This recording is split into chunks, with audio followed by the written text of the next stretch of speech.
Comienzo con esta frase. Los hombres nunca hacen el mal de forma tan completa y entusiasta como cuando lo hacen por convencimiento religioso. Umberto Eco.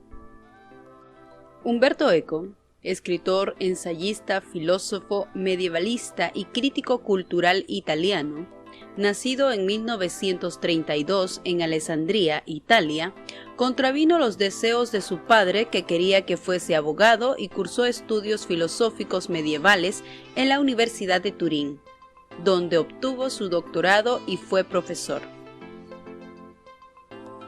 El estudio de los signos, su influencia y evolución a través de las distintas variaciones de la cultura y los procesos comunicativos, es decir, la semiótica, fue la gran pasión académica de su vida, y en esa área produjo estudios primordiales como Obra abierta en 1962, Apocalípticos e integrados en 1965, La estructura ausente del 68 y ya clásico El Tratado de Semiótica General en 1975. Entre otras investigaciones. A Eco se le debe una nueva tipología del signo que actualiza el campo semiótico para analizar la avalancha de información proveniente de los medios audiovisuales. Hoy quiero hablarles sobre la creación e influencia que han tenido las religiones en el mundo. Hay muchas religiones diferentes y su número de creyentes se reparte de forma desigual por el globo terráqueo. La religión como una dimensión de la cultura. Primero, definamos qué es la religión. En un concepto simple, es un conjunto de creencias religiosas, de normas, de comportamientos y de ceremonias de oración o sacrificio que son propias de un determinado grupo humano y con las que el hombre reconoce una relación con la divinidad, un dios o varios dioses. Religión suele definirse como un sistema cultural de determinados comportamientos y prácticas, cosmovisiones, éticas, textos, lugares sagrados, profecías u organizaciones que relacionan la humanidad a elementos sobrenaturales, trascendentales o espirituales. De acuerdo a Mircea Eliade, filósofo, historiador de las religiones y novelista rumano, en su libro Historia de las creencias y las ideas religiosas de la Edad de Piedra a los misterios de Eleusis. Hago un paréntesis, Eleusis es una ciudad de Grecia en Ática, a unos 18 kilómetros al noreste del centro de Atenas, en la llanura triásica, ribereña del Golfo Sarónico. Pues nos dice: en la historia de las religiones, toda manifestación de lo sagrado es importante. Todo rito, todo mito, toda creencia o figura divina refleja la experiencia de lo sagrado, y por ello mismo implica las nociones de ser, de significación y de verdad. Como ya dije en otra ocasión, resulta difícil imaginar cómo podría funcionar el espíritu humano sin la convicción de que existe algo irreductiblemente real en el mundo. Y es imposible imaginar cómo podría haberse manifestado la conciencia sin conferir una significación a los impulsos y a las experiencias del hombre. Podrá discutirse la validez del criterio elegido para circunscribir las grandes aportaciones a la historia de las ideas religiosas, pero lo cierto es que viene respaldado por la evolución de muchas religiones, pues las tradiciones religiosas llegan a renovarse gracias a las crisis profundas y a las creaciones que de ella resultan.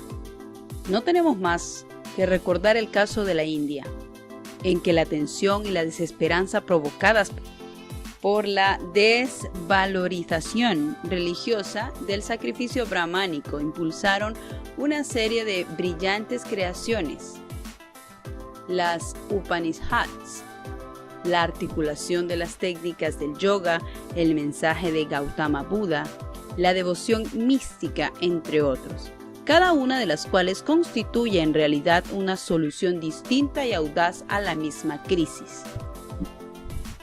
Bueno, para entrar en contexto, por otra parte, las religiones en el mundo ocupan un lugar muy interesante.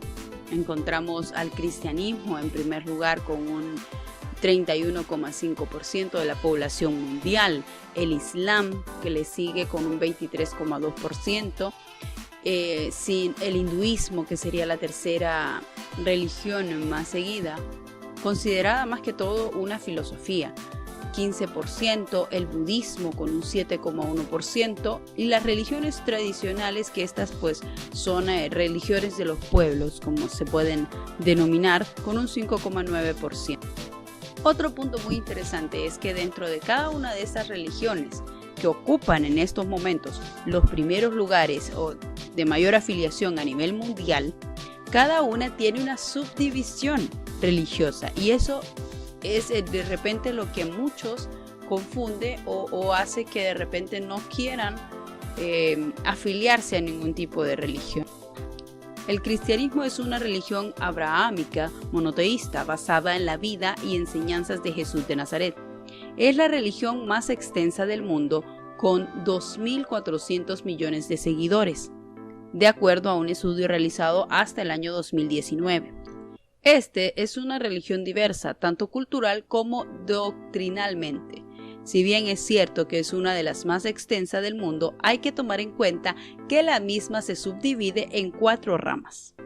De mayor relevancia, las divisiones más básicas del cristianismo contemporáneo ocurren en la Iglesia Católica, la Ortodoxa y las varias denominaciones formadas durante o después de la Reforma Protestante. Luego tenemos al Islam. El Islam es una religión abrahámica monoteísta basada en el Corán, el cual establece como premisa fundamental para sus creyentes que no hay más Dios que Alá y Mahoma. Como en el cristianismo también tiene subdivisiones, que están los sunitas y los chiitas. La tercera es el hinduismo. Es un sistema religioso politeísta originario de la India. Aunque está conformado por una grandísima diversidad de tendencias, se articula a partir de 2 elementos fundamentales: la creencia en Brahma como Dios supremo y la creencia en la reencarnación. Las 4 denominaciones mayores del hinduismo son el Vaishnavismo, Shivaísmo, Shaktismo y Smartismo. Luego encontramos al budismo. El budismo es un medio de transformación individual y social que ofrece simplemente sus prácticas y enseñanzas a cualquier persona que desee aprender. La gente puede tomar tanto como desee, poco o mucho. El budismo es una religión mundial y una doctrina filosófica y espiritual, no teísta, perteneciente a la familia dhármica. Y al final encontramos las religiones tradicionales. Normalmente son religiones de pueblos, no de naciones ni de estados, como ya lo habíamos mencionado antes. María Elena Camarena Adame menciona en su libro La religión como una dimensión de la cultura, o la religión como un elemento de la identidad social e individual. Menciona que la identidad de las distintas sociedades humanas se basa en un sinfín de características que se encuentran en un eterno proceso de creación al interior de acciones de sus miembros. Es entonces que a partir de algunas de las concepciones de la actividad religiosa intentaremos rastrear la influencia que ésta tiene en los aspectos de la vida e identidad social. Pese a que en las nuevas formas de religiosidad los espacios virtuales o los no espacios juegan un papel vital de separación entre lo sagrado y lo profano, la intención de los fondos discursivos religiosos que se manejan en los mensajes tradicionales no se ve muy alterado. Solamente la forma de estos se ve modificada, por lo que se puede considerar que los hechos religiosos continúan impactando los distintos matices emocionales que tienen que ver con la dualidad sagrado-profano, aún en la llamada aldea global.